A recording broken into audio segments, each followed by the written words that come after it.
Jadi seperti yang Anda katakan, ada banyak jalur air yang berbeda, tapi semuanya punya satu tujuan yang sama, yaitu untuk melakukan perang ekonomi antara Iran dan dunia barat. Sekarang saya tahu kita sudah banyak membicarakan tentang Selat Hormuz, jadi kita akan membahasnya secara singkat saja. Selat Hormuz adalah jalur yang menghubungkan Samudra Hindia dan Teluk Persia. Ada 20 juta barel yang bisa melewati jalur itu setiap hari. Itu kira-kira sekitar 20% dari total pasokan minyak dunia. Dan saat ini, Iran telah menutup selat tersebut. Akibatnya, mereka berhasil menjadikan Barat sebagai sandera pada dasarnya. Dan ini telah menjadi strategi yang sangat-sangat kuat. Mungkin strategi terbaik mereka adalah merugikan orang Amerika dengan menghentikan pasokan minyak agar tidak sampai ke mereka. Dan ini juga mempengaruhi mitra-mitra Teluk yang menurut Iran adalah musuh, karena merekalah yang menjadi tuan rumah pangkalan-pangkalan Amerika di tanah mereka.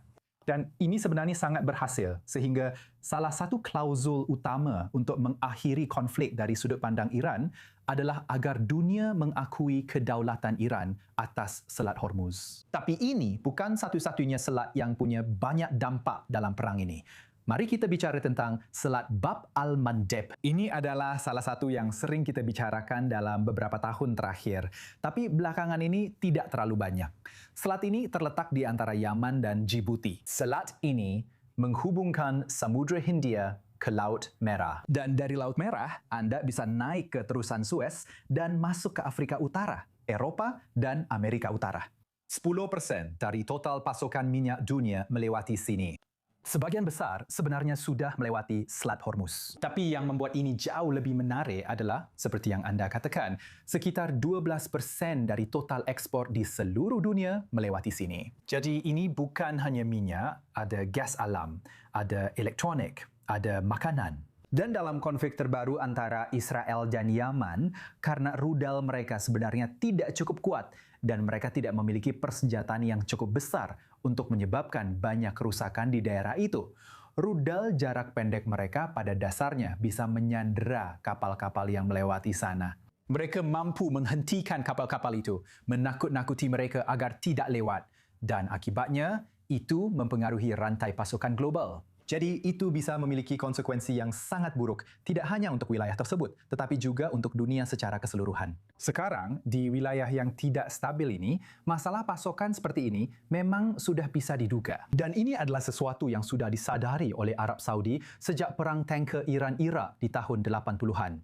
Setelah itu, mereka membangun pipa minyak mentah East-West. Dan seperti yang dikatakan, Anda akan bisa melihatnya di layar dalam 1 detik. Pipa ini mampu mengalirkan minyak dari teluk menggunakan pipa bawah tanah menuju ke Laut Merah. Ini menghilangkan ketergantungan pada Selat Hormuz dan juga tidak perlu melewati Selat Bab al-Mandeb. Hal ini sangat berguna dalam konflik saat ini. Sebanyak 7 juta barel minyak bisa melewati jalur itu setiap hari, jumlah yang sangat besar, tapi itu masih belum sepenuhnya menyelesaikan masalah. Ada 20 juta barel minyak yang melewati Selat Hormuz setiap hari. Jadi ini benar-benar hanya setetes di lautan jika dibandingkan dengan itu. Dan di atas semua itu, masih ada beberapa masalah lain. Pertama-tama, jalur ini tidak menuju Asia. Selat Hormuz adalah jalur menuju Tiongkok, Jepang, dan negara-negara pengguna minyak utama.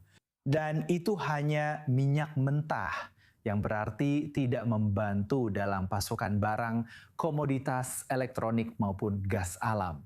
Jadi itu menjadi masalah bagi rantai pasok global secara keseluruhan. Lalu kemana kita melangkah dari sini?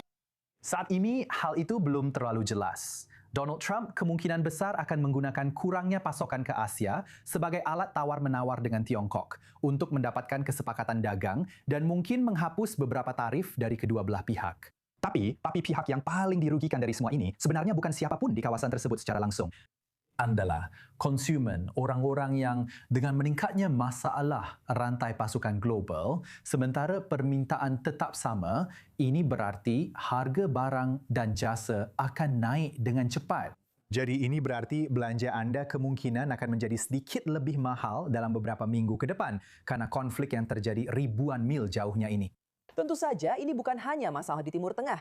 kita merasakan gelombang kejut global ini di seluruh dunia. Joe Brown dengan penjelasan yang sangat penting tentang semua jalur air berbeda yang saat ini kita lihat terganggu di wilayah tersebut. Terima kasih Joe atas penjelasannya.